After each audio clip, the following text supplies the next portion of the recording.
How would you like a 15% discount to my daily email, the stack of stuff, the show notes, discounts to the conference, all of that? All you need to do is text the word show to 33777. You'll get the annual subscription with a 15% discount to my daily email. You'll get the stack of stuff, the links to the show notes, discounts to the conference, and so much more. All you have to do is text the word show, SHOW, to 33777. Text show to 33777.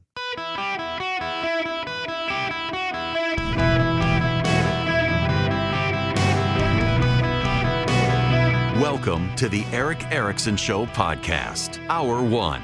Greetings, conversationalists. Welcome. It's Eric Erickson here. Delighted to have you with me. The phone number is 877-973-7425. Should you wish to be on the program, very delighted to have you with me. We've got a ton to talk about today, and we must begin with the President of the United States. I have worked very hard over the last couple of weeks, and I know a number of you have noticed, to just kind of avoid out of the gate the raw politics of the presidential election because everybody's already tired of it. But I need you to hear this. And I would note from a number of correspondents this morning that you might have heard this clip on the radio news in the last 24 hours. And if you did, it was an edited clip because I didn't edit the clip. I ran the clip as it was uttered and said. There's no doctoring of the clip, but the radio news and everyone who has emailed me says it was CBS that they heard it on the radio, that it sounded like the clip had been edited, shortened. It didn't sound as incoherent as it actually was. This is the unedited clip of the President of the United States yesterday answering a question about the Israel-Hamas situation. There is some movement, and I don't want to, well, maybe choose my words. There's some movement. There's been a response from there's been a response from the opposition, but yes, I'm sorry, from Hamas, but it seems to be a little over the top. We're not sure where it is. There's a continuing negotiation right now. That's the President of the United States trying to answer a question. The Super Bowl is this weekend. For the second year in a row, Joe Biden will not be doing an interview. Now, I talked about this yesterday, but in light of this audio, you got to consider it in light of this audio. The President of the United States is not up to handling an interview before the Super Bowl. He's not up for much. This is not a good or compelling thing that the President of the United States is struggling to answer basic questions. There is some movement, and I don't want to, well, maybe choose my words. There's some movement. There's been a response from there's been a response from the opposition, but yes, I'm sorry, from Hamas, but it seems to be a little over the top. We're not sure where it is. There's a continuing negotiation right now. That's not good. You know, the Donald Trump of today is not the Donald Trump of 2016 or the Donald Trump of 2020, but he's still outperforming Joe Biden on the stage, unscripted, unguarded, unchecked, without a teleprompter. Joe Biden of today is not the Joe Biden of 5 weeks ago, is not the Joe Biden of last year, is not the Joe Biden of 2020, is certainly not the Joe Biden of 2016, and it's for all the world to see and show. It's remarkable. It is remarkable that this is happening. It is remarkable that we have gotten this far. It is remarkable that Joe Biden is unable to answer coherently basic questions. Donald Trump got Nikki Haley and Nancy Pelosi mixed up. Now, what I find very funny here, by the way, is that a number of Trump supporters have come forward and said, actually, it was on purpose. Nobody caught his subtlety, but actually it was the genius of Donald Trump. It really was on purpose. No, it wasn't. No, it wasn't. He's gotten Barack Obama and Joe Biden confused. He's got Nancy Pelosi and Nikki Haley confused. People do it. It's not a big deal. He did not confuse the living president of France for the dead president of France and then attribute the dead president of France to being the president of Germany. That's what Joe Biden did. Just roll with it. Accept it. They're both 80-year-olds. They do this. You do this with your kids. It's not some five-dimensional outer space chess on Donald Trump's part. It's just age and brain, and it's still better than Joe Biden. Joe Biden literally mixed up the living president of France with the long-dead president of France and then claimed that the long-dead president of France was the living president of Germany, who has a chancellor, by the way, not a president in charge. Donald Trump has led Joe Biden in 9 of the last 12 polls. He historically overperforms his polling, and he's ahead in major polls from CNN and NBC, both of whom had good track records in 2022. Sean Trindy has an analysis of why Joe Biden is so unpopular. And it is the economy.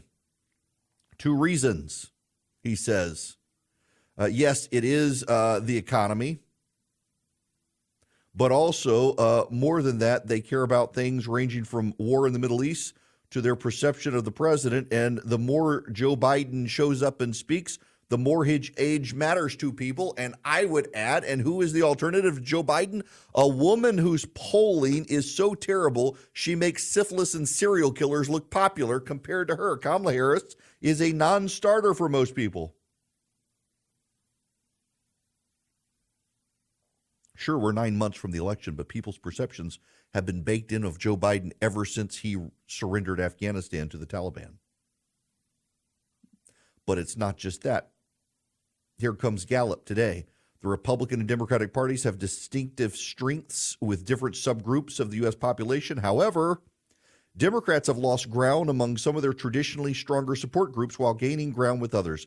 This is based on an analysis of America's party preference, which includes those who identify as Democratic or Republican and those who are independent but lean towards a party. The Democratic Party's wide lead over Republicans and Black American Party preference has shrunk by 20 points over the last 3 years. The Democrats' lead among Hispanic adults and adults aged 18 to 29 have slid nearly as much, resulting in Democrats holding only a modest edge among both groups. Whereas Democrats were at parity with Republicans among men as recently as 2009 and among non-college educated adults as recently as 2019, they're now in the red with both groups. Only partially offsetting those trends, the Democrats have gained adherents long-term among college-educated Americans, those with post-grad education and those with a college degree only. But it's not enough to offset the loss. The media oftentimes talks about the Republicans' problem with women. The Republicans have a huge problem with women. The Republicans, they can't get women. And really, when you look at the data, it is more often than not single women. It's not married women. Married white women, in particular, still tend to lean Republican. Married Hispanic women have trended towards the GOP. Younger married Black women have too, if they're in suburban settings, but in urban settings are not. Why? Social issues versus jobs. The Democrats don't have a woman problem. Republicans do. But you know who the Democrats have a problem with? Men. The Democrats have a pretty startling problem now with men.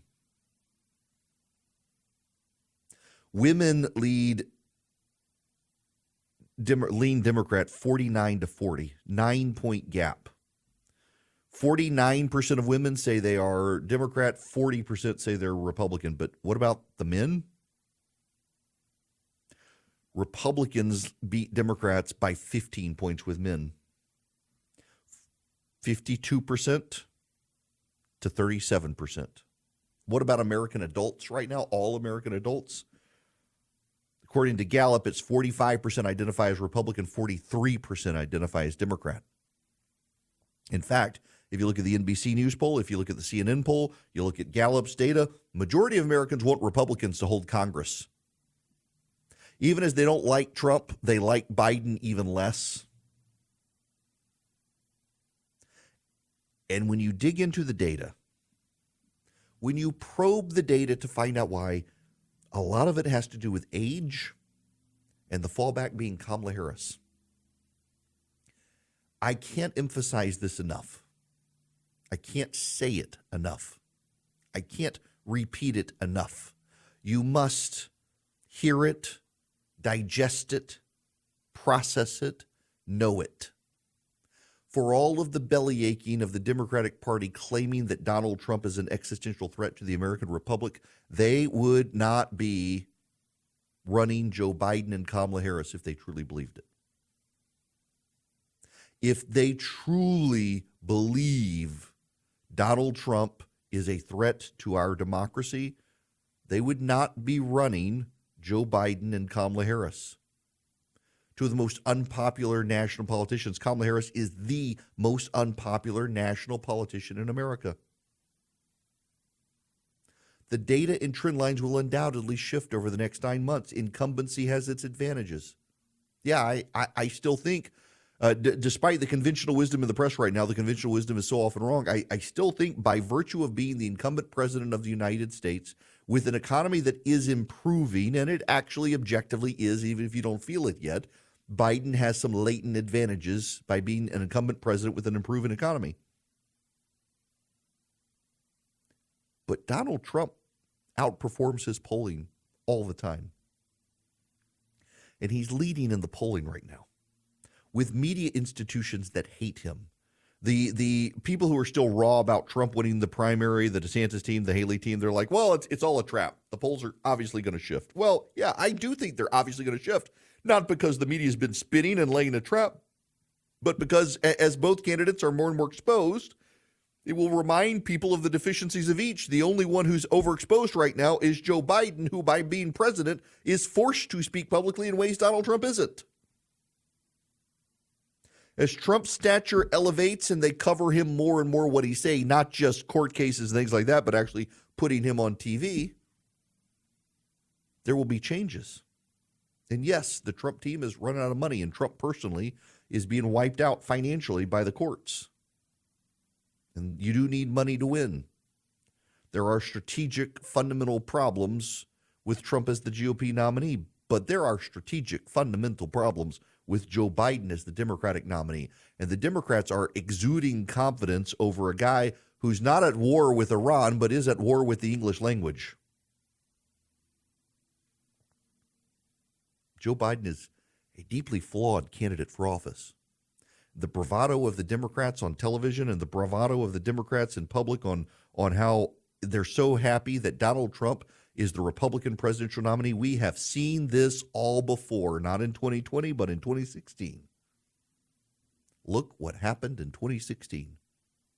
I'm sure they'll blame the Russians again. They'll never blame the candidate.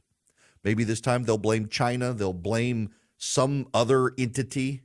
They'll never accept that Trump won if he wins.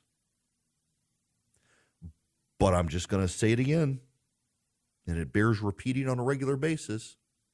Just as you can't take Democrats' claims on climate change seriously when they're always jetting around the place in private jets, you cannot take the Democrats' claims seriously that Trump is a threat to this republic when they're putting up Biden and Harris as their nominees. If Donald Trump were truly a threat to our democracy, the Democrats would not be putting up those two people for their nominees, and yet they are. So we can presume that their statements about Trump are fear-mongering to raise money and not actually serious. Welcome back. The phone number, 877-973-7425, should you wish to be on the program. By now, I assume you heard Nikki Haley lost the Nevada Republican primary last night. She lost to none of the above, essentially.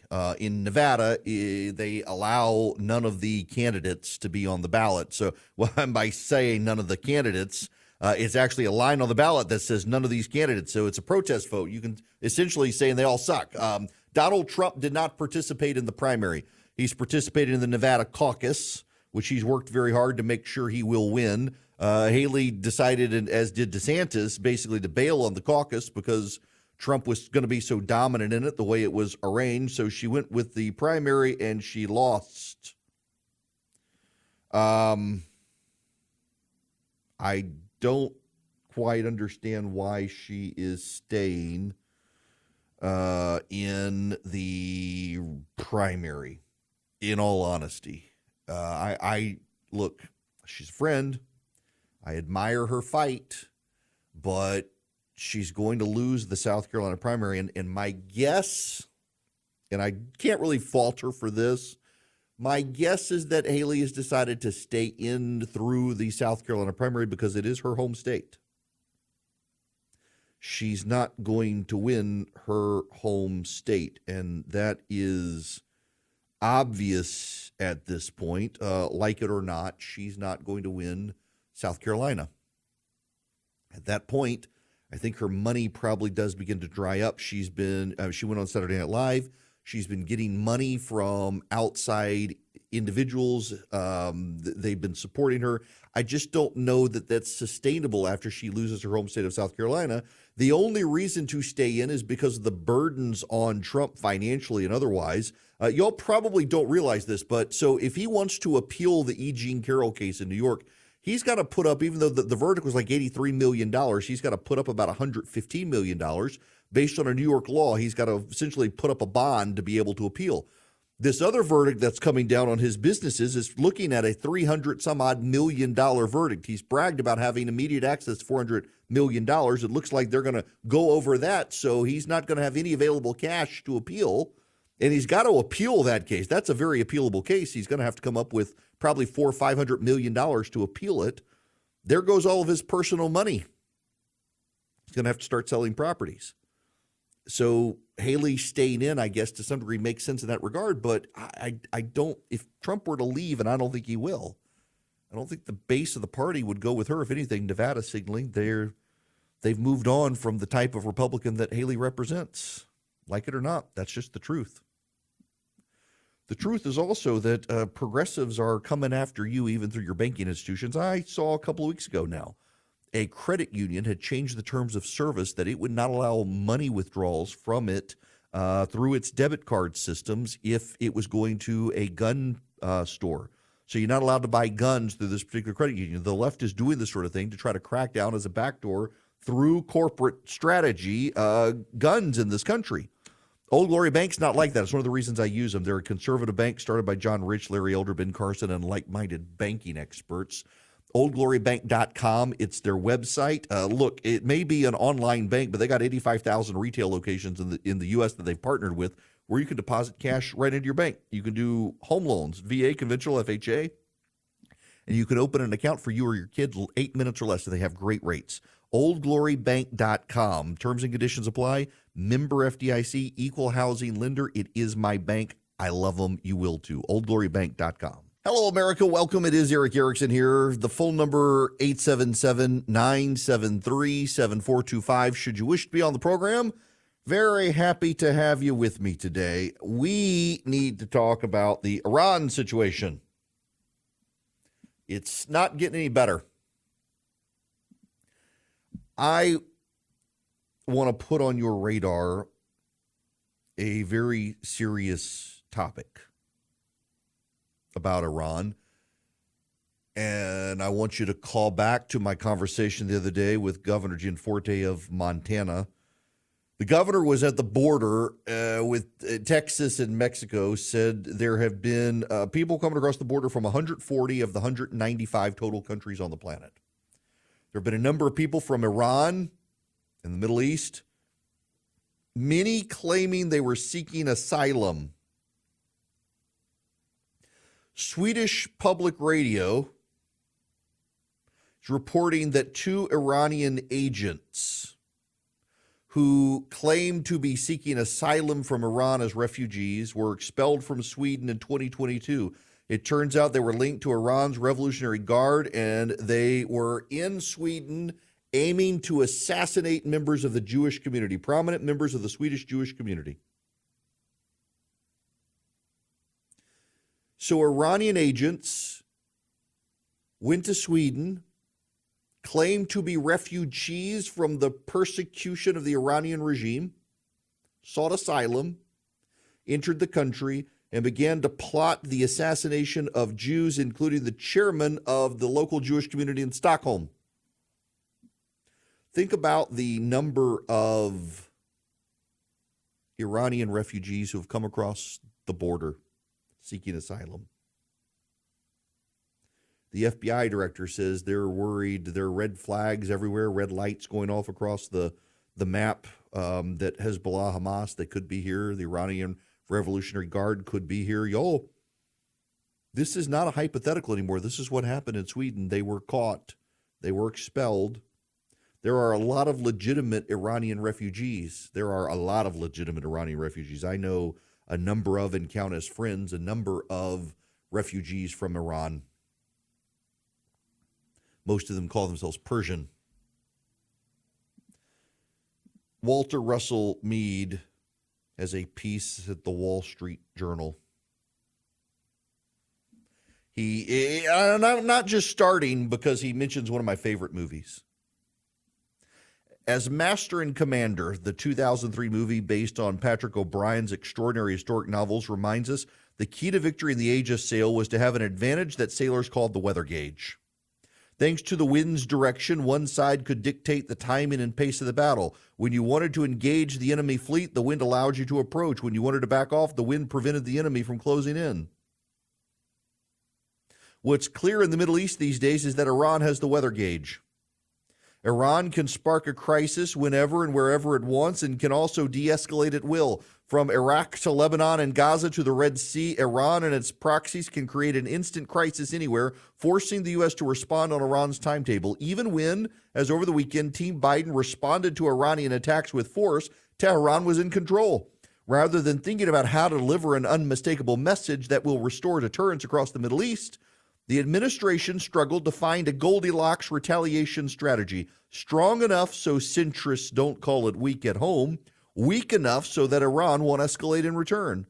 If the U.S. can't seize the political and military initiative from Team Tehran, Iran will continue playing the Middle East like a piano. And President Biden will keep dancing to Tehran's tune for the rest of his time in office. Literature offers another useful image to capture the state of American Middle East policy in this new era of tension and war. Think of the elderly King Theoden in J.R.R. Tolkien's Lord of the Rings, staring into his memories as the shadows gather around his endangered realm. The counselors of decline whisper the logic of despair into his aging ears. Saruman, they say, referencing the dangerous wizard building armies and fortifications near Theoden's frontiers, had limited goals and you can work with him. Besides, Saruman is irresistible and you can't defeat him. Yes, his warg and orc allies can be a little rough around the edges, but at the end of the day, détente with Saruman offers you your best hope for regional peace. In Tolkien's world, King Theoden woke up from the spell he was under in the nick of time, dismissing his turncoat counselor Wormtongue, and led his country back into the light. Will Joe Biden wake up and realize how much danger the United States and our allies face in the Middle East? Does he realize that the newly energized and rallying forces of radical jihadist ideology and international terror are aligned with the Iranian state power? I don't think he does, y'all. I don't think he does at all.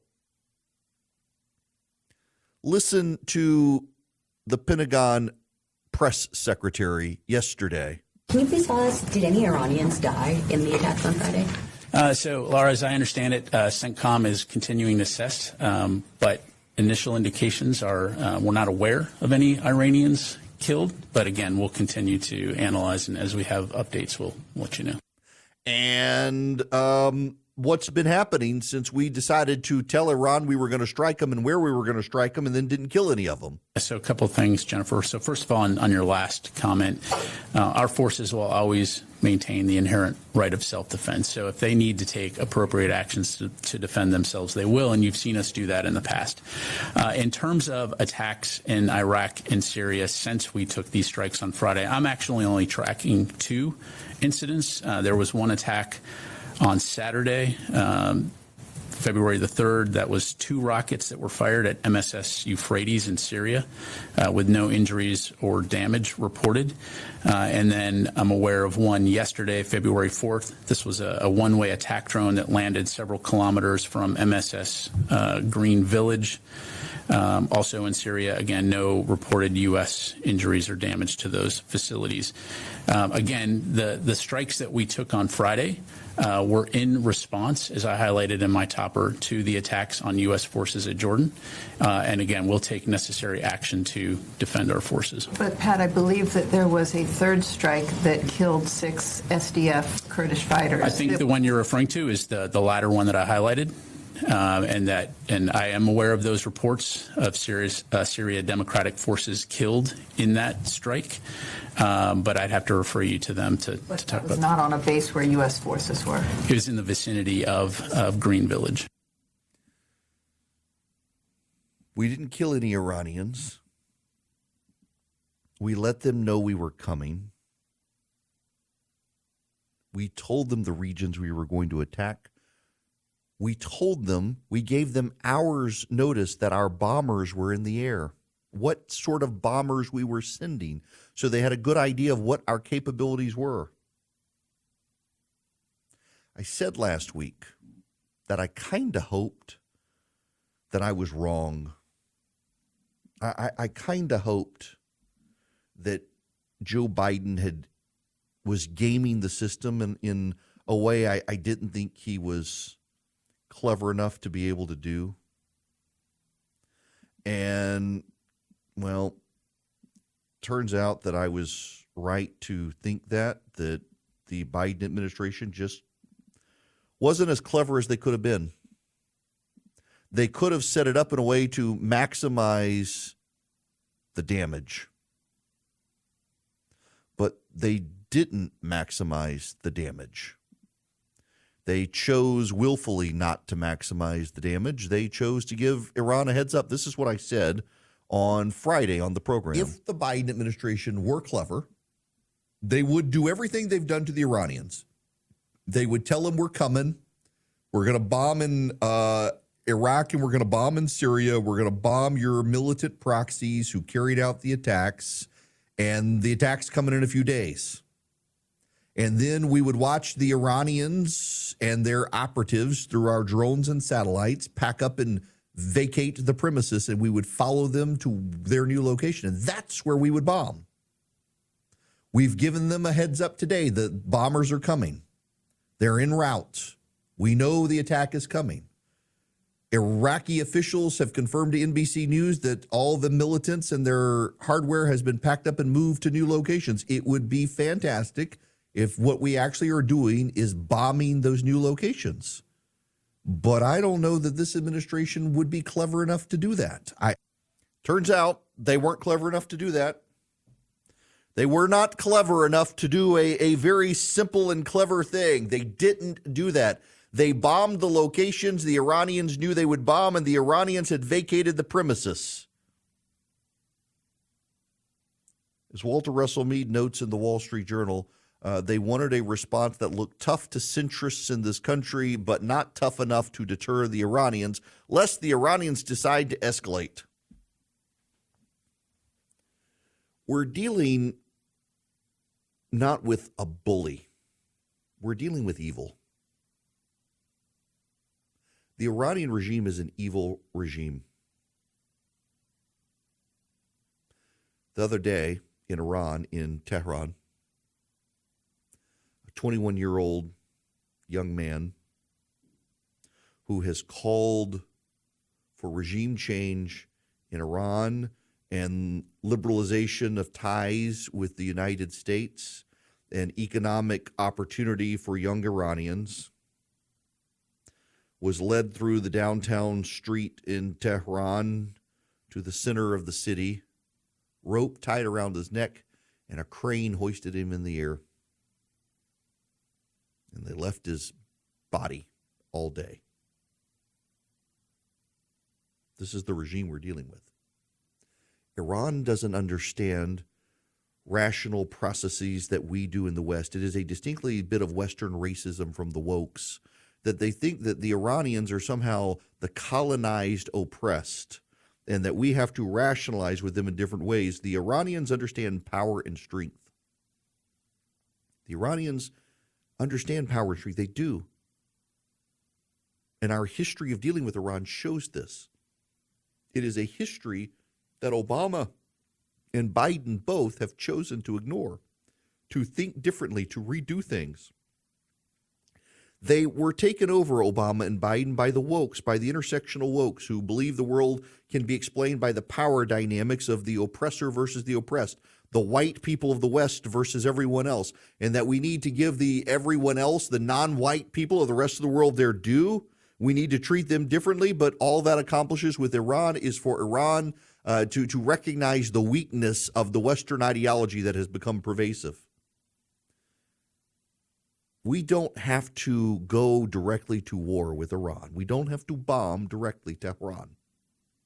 But Tehran has interests spread out throughout the Middle East, and we must go to war there, and we must destroy those.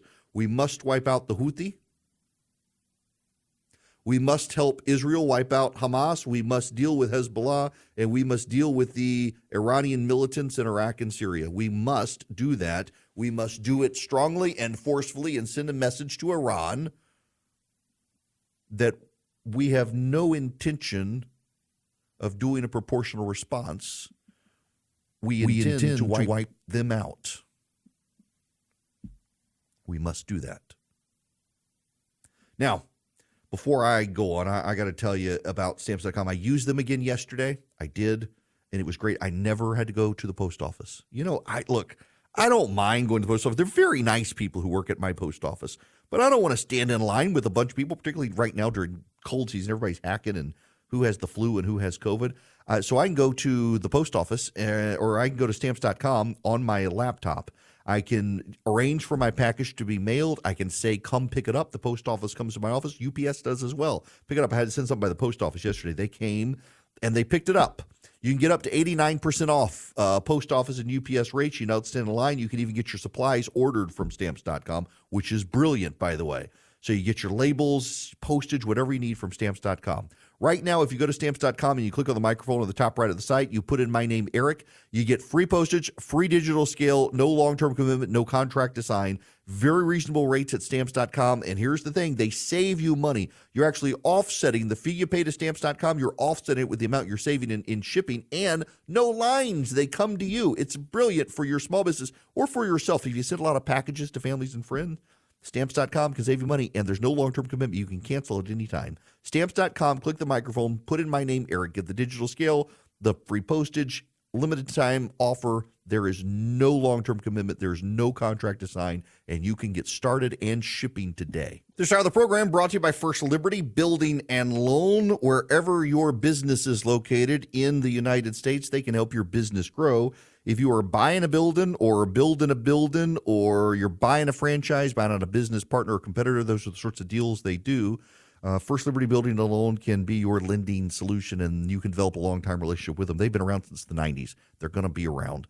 FirstLibertyGA.com. Tell them I sent you. FirstLibertyGA.com. Again, anywhere in the nation, they can help your business. FirstLibertyGA.com. To the phone, Steve, you're going to be up first today. Welcome.